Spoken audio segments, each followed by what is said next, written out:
Pernahkah kamu merasa kemenangan sudah di genggaman, tapi tiba-tiba semuanya hancur berantakan?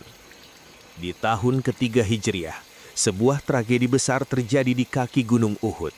Sebuah kisah yang bukan hanya tentang perang, tapi tentang pengkhianatan, godaan harta, dan luka yang sangat dalam bagi baginda Nabi Muhammad SAW. Mengapa pasukan yang awalnya menang telak bisa berbalik menjadi bulan-bulanan? Jawabannya ada dalam surah Ali Imran, dan ini akan mengubah caramu memandang ketaatan. Bayangkan situasinya, 3.000 pasukan Quraisy datang dengan perlengkapan perang lengkap. Mereka ingin membalas dendam atas kekalahan di Perang Badar. Di sisi lain, Rasulullah hanya memiliki 700 pasukan yang setia. Secara logika, ini adalah bunuh diri, tapi Nabi adalah ahli strategi. Beliau menempatkan 50 pemanah terbaik di atas Bukit Rumat, sebuah posisi kunci yang mengunci pergerakan musuh. Perintahnya sangat keras. Jangan turun, apapun yang terjadi. Meskipun kalian melihat kami menang, atau kami sedang dicabik-cabik burung bangkai, tetaplah di pos kalian. Perang pecah, debu berterbangan, pedang beradu. Pasukan Muslim bertempur layaknya singa yang lapar. Pasukan Quraisy kaget, mereka tidak menyangka perlawanan sehebat ini. Satu persatu panji musuh tumbang, hingga akhirnya pasukan Quraisy lari tunggang langgang. Mereka meninggalkan kemah, unta, dan tumpukan harta yang sangat banyak. Di atas bukit, para pemanah melihat itu semua. Mata mereka mulai silau, hati mereka mulai goyah. Mereka mengira perang sudah selesai. Inilah titik balik sejarah. 40 pemanah mengabaikan perintah Nabi.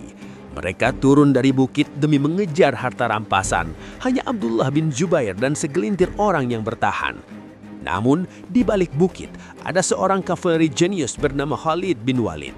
Dia melihat celah itu, sebuah lubang besar di pertahanan Muslim. Dengan gerakan kilat, Khalid memutar pasukannya, mendaki bukit yang sudah kosong dan menyerang pasukan Muslim dari belakang.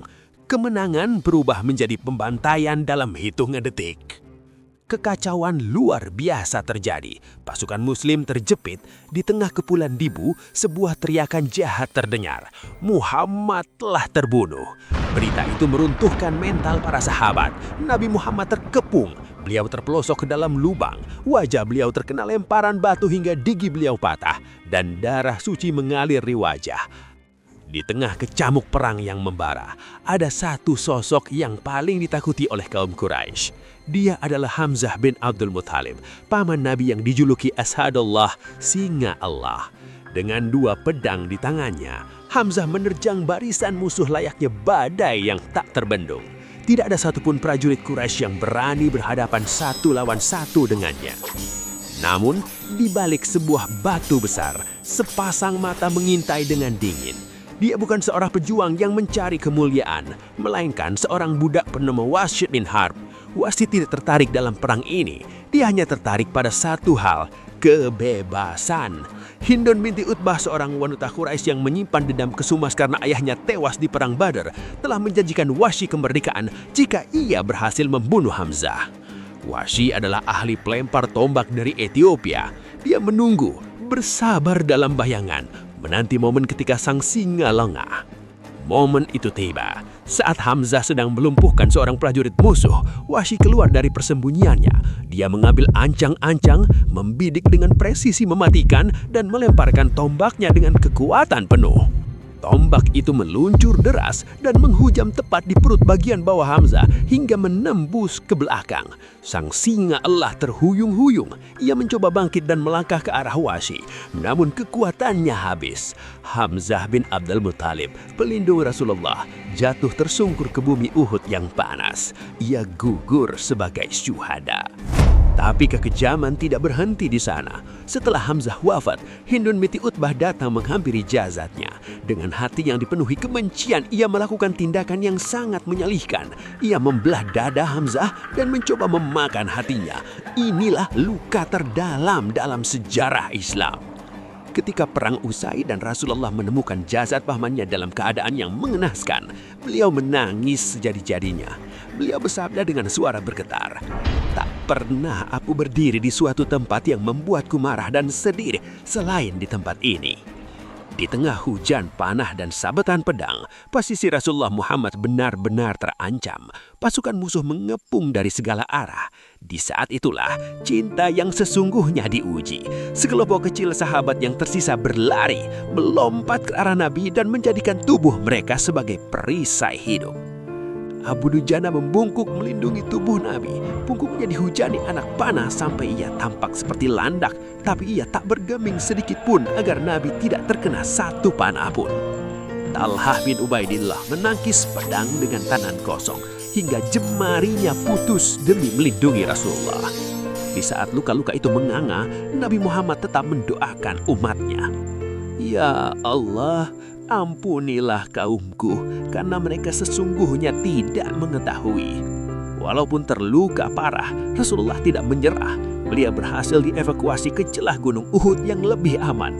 Di sana, para sahabat yang tadinya tercerai-berai mulai berkumpul kembali. Kaum musyrikin Quraisy yang merasa sudah menang akhirnya memutuskan untuk pulang ke Mekah karena mengira Nabi sudah tewas. Tapi Nabi Muhammad tidak ingin mereka merasa menang sepenuhnya. Keesokan harinya, meskipun dalam kondisi luka-luka dan penuh beban, Nabi memerintahkan pasukan yang sama untuk mengejar musuh hingga ke Hamra al-Asad. Tujuannya untuk menunjukkan bahwa mental muslim tidak hancur oleh satu kekalahan.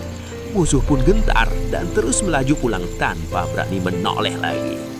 Setelah perang usai, pemandangan di lembah Uhud sangat menyayat hati.